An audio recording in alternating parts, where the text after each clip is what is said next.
Жылкы чарбада көпчүлүк сайыпкерлерге таанымал Харсач, Гудубой, Жел жана Стентун айгырлардын тукумдары багылып, төлүн алып, облус тургундарына жайылтууда. Бүгүнкү күндө облус аймагында сайыпкерлер арасында күлүктөргө болгон суроо талап жогору. Таза кандуулар жол неме тоого жүрө албайт. Жаңы келгенде өлүп калат, жаңы чоң айгырлар тап келип өлтүрүшүп атпай. Булар акындык менен көндүрүш керек, терisi жукулат бул айгырлардын. Акындык менен көндүрүп алат буларды. Мен акындык менен көндүрөм, курман тайында бышчысын алам. Bitke toğga yüz alıp az ömkün suğukta. Oşun için göndür olas. Oşun menen toğda tuğulat. Kulunlar men beyler. Şular men elge de olsun dep satam.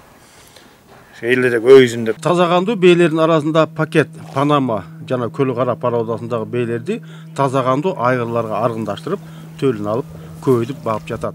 Чарбада 3 жылкы багылууда. Бул кара айгыр Гудбойдун линиясы. Баягы улан деген сайыпкер бишекте чагып жүргөн Гудбойду таласкап келген. Аны кызыл китеби менен келген Гудбой берген. Ошонун кулун сатып алгам мен. Баягы асыл тукумга өтүп атык да жалаң. Союздан бери багып жүрүп атайын.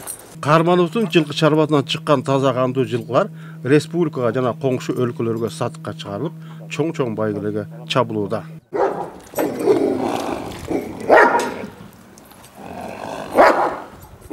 Жанузак Акжолтоев жылкылардын пародасын жакшыртуу максатында Чүй облусунан келген таза кандуу жылкарды алып келүүдө.